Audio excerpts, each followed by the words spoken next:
শোণিতপুৰ জিলাৰ অন্তৰ্গত ঢেকিয়াজুলি ৰাজচক্ৰ এলেকাৰ মিঠা আম বঙালী গাঁৱত কালি অনুষ্ঠিত হৈছে কট্টৰ সনাতনী হিন্দু সন্মিলন। কালিৰ উক্ত সন্মিলনত মুখ্য অতিথি হিচাপে উপস্থিত থাকে কট্টৰ হিন্দুত্ববাদী নেতা সত্যৰঞ্জন বৰা।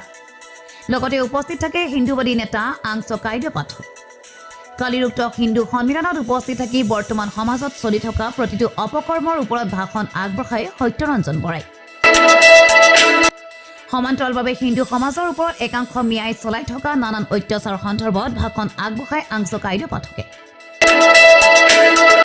কালিৰ উক্ত হিন্দু সন্মিলনত গুপ্তেশ্বৰ জিলা পৰিষদৰ সদস্য নিৰ্মল দাস, দুৰ্গা বাহিনীৰ নেত্ৰী ৰূপালী দাস, সমাজকৰ্মী জোটন শ্বাহ, বিদ্যুৎ শ্বাহ, হিন্দুত্ববাদী নেতা সোনাই দাস, বিশাল চৰকাৰৰ লগতে বহুতো বিশিষ্ট লোক উপস্থিত থাকে।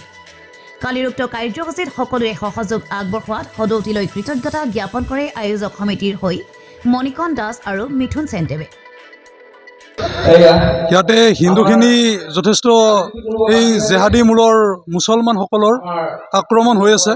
গোটেই আহি বুজি পালোঁ যে অনুষ্ঠানটো আহি ভালেই লাগিল, কিন্তু মই মানুহখিনিৰ লগত আলোচনা কৰি অলপ দুখ লাগিছে যে আজিৰ পৰা কিছুদিন আগতে ইয়াতে হিন্দু ছোৱালীক বোলে মিয়া এজনে ৰেপ কৰিছে এখন মিটিঙত, এটা ৰাজনৈতিক দলৰ মিটিঙত। এইবিলাক যেতিয়া শুনিছোঁ যে ৰাজনৈতিক মিটিং এখনত হাজাৰ হাজাৰ মানুহৰ মাজত যদি হিন্দু ছোৱালী এজনী ৰেপ কৰিব পাৰে, তেতিয়াহ'লে আৰু ঢেকিয়াজুলিৰ পৰিস্থিতি কেনেকুৱা হ'ব আপোনালোকে নিশ্চয় বুজি পাইছে। সেইবাবে মই মানুহখিনিৰ লগত কথা পাতি মই আততাই জেহাদীসকলক এটা ক'ব বিচাৰিছোঁ যে এই যি ৰেপ কৰিলে এইটোৱে যাতে প্ৰথম এইটোৱে শেষ কৰে।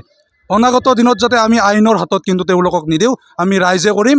আৰু আমাৰ হিন্দু ৰাইজক মই আহ্বান কৰিছোঁ আপোনালোকৰ জৰিয়তে যে ৰেপিষ্ট জেহাদী পালে হত্যা কৰক। এই ৰেপিষ্টক যদি হিন্দু ৰাইজে দমন কৰিব নোৱাৰে, আমাৰ হিন্দু ছোৱালী বোৱাৰীৰ সতীত্ব হনন হৈয়ে থাকিব। সেইবাবে হিন্দুই এই যিবিলাক ধৰ্ষণকাৰী আছে তেওঁলোকক আৰু মুখিমূৰ কৰা, বধ কৰাৰ ৰীতি নীতি আৰম্ভ কৰিব লাগিব। চাওক, আমি স্পষ্টকৈ কৈছোঁ, আমি কাকো প্ৰত্যাক্ৰমণ নকৰোঁ, আমি কাকো নষ্ট কৰিবলৈ নাযাওঁ।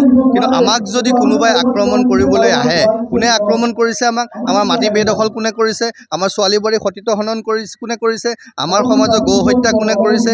আমাৰ লগত বন্ধুভাৱত থাকি শত্ৰুতা কোনে কৰিছে? গতিকে এই গোটেই কথাবিলাক যিসকলে কৰিছে তেওঁলোকক আমি স্পষ্টকৈ কৈছোঁ, আমি শক্তিশালী, আমি দুৰ্বল নহয়, আমি সহনশীল। তাৰমানে এইটো নহয় যে আমি তোমালোকক আঁতৰৰ পৰা চাই থাকিম, আমি আঁতৰত চিঞৰি থাকিম, একো নকওঁ।